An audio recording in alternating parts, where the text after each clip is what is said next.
What up, everybody? It's JDog6156, and today I'm doing a video. It's not exactly a 2024 election prediction, but it's more of a scenario because, well, I don't know if these two will be the candidate for 2024, but we'll be just using the 2024 map. We're gonna have the best Republican versus the worst Democrat. Now, the best Republican, in my opinion, is Glenn Youngkin. Now, people would say, what about Ron DeSantis or Donald Trump? Well, I chose Glenn Youngkin for a couple reasons. One, I wanted to try one without DeSantis or Trump because going up against the worst Democrat will lead to the same results for both, and I really wanted to shake it up a bit. Also, Glenn Youngkin has that suburban appeal. He kind of has a mixture between Romney and Trump's power. That's how he won Virginia in the first place. And yeah, Glenn Youngkin, he's the current governor of Virginia. He won basically off of suburban voters. And yeah, there's that. And India Walton, now, if her name sounds familiar, she ran to be the mayor of Buffalo but lost. She is full on socialist. Like, you may think that Bernie Sanders, AOC, are socialists, but they are more democratic socialists, which, if given the choice, Americans would choose. Well, not all Americans, but given the choice, if they were to choose between actual socialism and democratic socialism, most Americans would choose democratic socialism because at least there's still democracy in democratic socialism. India Walton is a known socialist. She has ran for governor of Buffalo off of a socialist message, and she leans further to the left than Bernie and AOC. And she is as left as you can go. She doesn't currently hold any national office or at least statewide office, but she is an activist. And I chose her because, like, many people would say the worst Democrat could be Kamala Harris or Pete Buttigieg, and in my opinion, they're not the worst. People would also say AOC, but, like, in my opinion, she's not the worst. I mean, at least she'll have a chance. At least AOC will have at least a chance of winning one of the Rust Belt states that isn't Illinois. India Walton would just be, if Democrats nominate her, that would just basically be a blow to their own party. And I don't think Democrats will ever nominate her because, I mean, let's get the point straight. If Democrats can't nominate Bernie Sanders, if they won't allow Bernie Sanders to become the nominee, what makes you think that India Walton will become the nominee for them? So yeah, let's get to it. We'll always, like we always start with these videos, you know what, how about let's do the safe states going downward. So the safe states for Glenn Youngkin will be Utah, Wyoming, Idaho, Montana, North Dakota, South Dakota, all but one of Nebraska's 2nd district, Kansas, Oklahoma, Texas. Yes, Texas is going to be safe in this one because with her pushing the socialist message, she would do terrible with Hispanics in the state. And yeah, and India Walton, the only place where she would do good is in the urban areas. However, the urban areas, like, it depends. Like, she'll do good in Chicago or New York. As for rural and suburbs, she wouldn't do abysmal. Alaska, Louisiana, Arkansas, Missouri, Iowa, I'll give it to her by safe because, I mean, give it to Glenn Youngkin by a safe margin because it's, I mean, she's just the terrible candidate at this point. I mean, Iowa in 2016 came close to going by Trump to 10 points, meaning that if this was the worst that the Democrats could put up, we could see Glenn Youngkin win the state by at least like 15 or 16 percentage. Granted, okay, sorry if I'm sounding a little bit tired. It's 1:11 in the morning, and I have to get up for school tomorrow, so if I sound a little bit whizzed out, please ignore it. Anyway, Indiana, Ohio would be safe, along with Kentucky, West Virginia, Tennessee. She basically does horrible in the South. Georgia, I'm gonna leave that out, but I will put Florida as safe. And I think that is all. No, wait, hold up. Nebraska's 2nd district.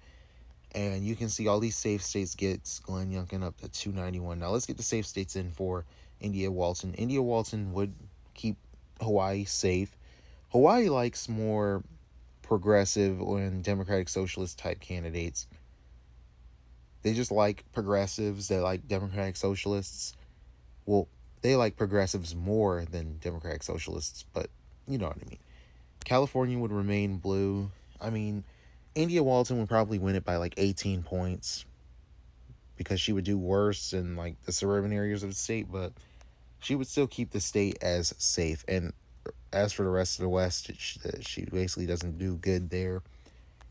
Um, Vermont, she would win it by a safe margin because, I mean, I think people, I think Bernie Sanders might endorse her, even though she's like a full on socialist. But Vermont likes those type of candidates. Like they like liberals. They like Vermont, especially nowadays. It's kind of like if vote blue, no matter who, was a state. All jokes aside, but Vermont does like progressives and democratic socialists. So yeah, there's one right there. And Massachusetts. Massachusetts would be the closest safe state by around like 15 points. Okay. And DC. DC votes for Democrats by like over 90%. So even if India Walton was on the ticket, I say the lowest it will go will be 85, but that will be it. Okay, moving on. We have the likely states. The likely states for Glenn Youngkin would be Arizona and Nevada. India Walton would do horrible, absolutely horrible with Hispanics in the state, in those states. She would do worse with working class people in Nebraska's second district. Let's see where else. Wisconsin would be likely as well. Moving on, Georgia and North Carolina would be likely as well, and this gives Glenn Youngkin the victory at 297. But we're gonna keep continuing. Pennsylvania would also be likely. Yeah, you can see that she does pretty abysmal in the Rust Belt. She would not have no working class appeal. I mean, maybe she could like keep the margins from expanding in Michigan, but that's not exactly as good, especially with the whole socialist message going rampant through the Rust Belt and the South.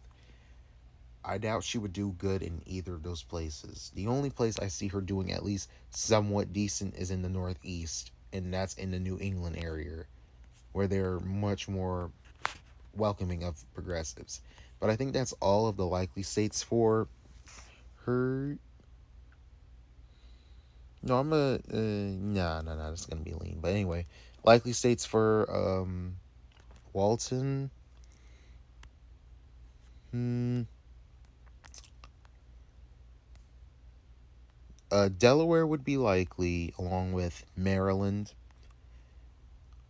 Rhode Island would be likely too. She would not do well in the suburban areas of the East Coast.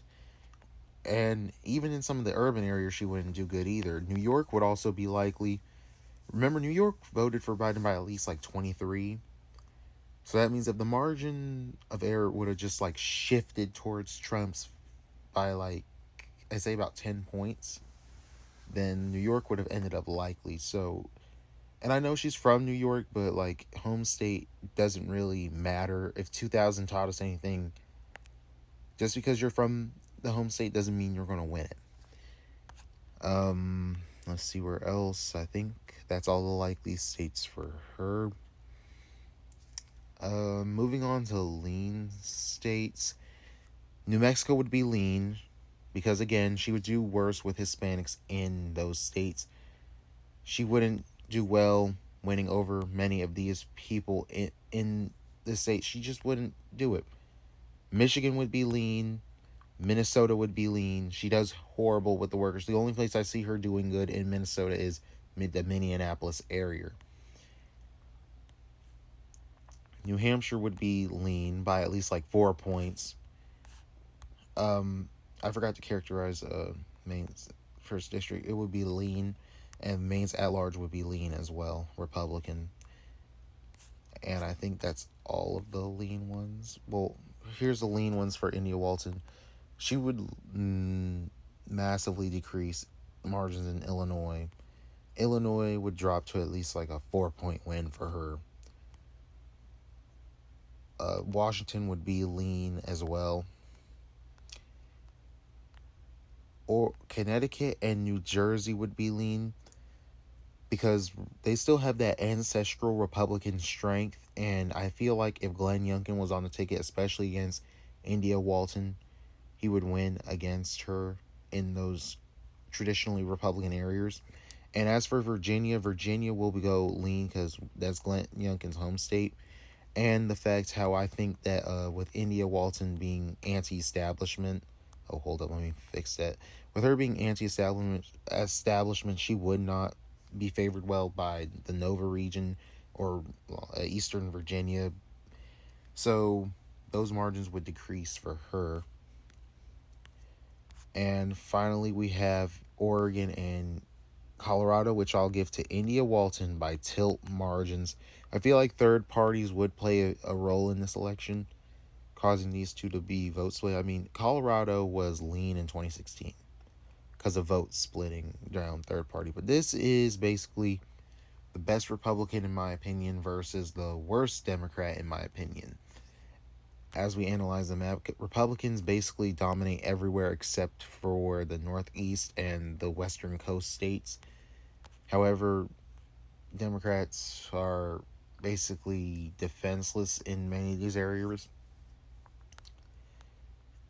And looking at it, I mean, I would, if this was the results, I wouldn't be surprised. But anyway, let me know what you think in the comments, and let me know who do you think the best or worst Republican or Democrat is, because I really want to know, in your opinion, who is the best Republican and who is the worst Democrat. I will make another video stating like the best Democrat versus the worst Republican. So stay tuned for that. But anyway, this is JDog6156 signing out.